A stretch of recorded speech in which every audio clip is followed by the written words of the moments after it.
Hello, this is Warhammer Workshop, and here is my review of the Citadel Shade Paint Set. The set costs £22.50. There are 9 elements within the box, 8 shade paints and 1 brush. The brush is one medium shade brush. As you can see on the front of the box, there is a number 2. This denotes the step in the painting process. If we take a look at the back of the box, you will see a nice image of the paints and the brush, and down the left hand side it shows you the steps. First being base and second being shade. So it's rather a fundamental part of the painting process. I will now show you what's inside the box itself. As you can see, you get some of that brittle plastic as packaging. I don't suggest you actually use this for housing the paints unless you have to. I really suggest you get them out and put them alongside the rest of your paint collection, be it on your painting desk or in your paint storage system. As you can see, you get 4 shade paints above and 4 below, and the brush is held across the centre with its cap or sleeve to protect the bristles. This is all the elements out of the packaging. They are standardised, that being 12mm paint pots. Note, even if the shade paints always came in standardised pots, you would still save a bit of money if you bought this set as opposed to buying the shade paints individually. Also, the individual paint pots now come in 24ml pots and cost nearly £5 each. So then, if you were to actually buy these shade paints individually, it would in fact cost you, along with the brush, £40. Therefore, you save a lot of money this way. And there are more shade paints than this, so you do not get the complete shade range in this set, but even so, I still stand by it.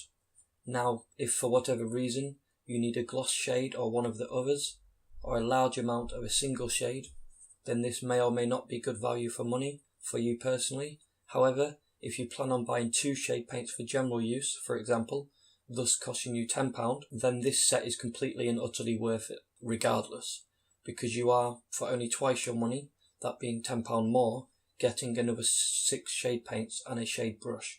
Then I compared the brush to a small Games Workshop brush, because the second I took it out of the box, I noticed what you can see here. The shade brush has a large body and is quite a bit taller than the smaller layer brush. Final note on the brush is that you may want to wash it before you use it, because mine had little bits in the bristles and it generally seemed quite old, so most likely it was in the box for a long time.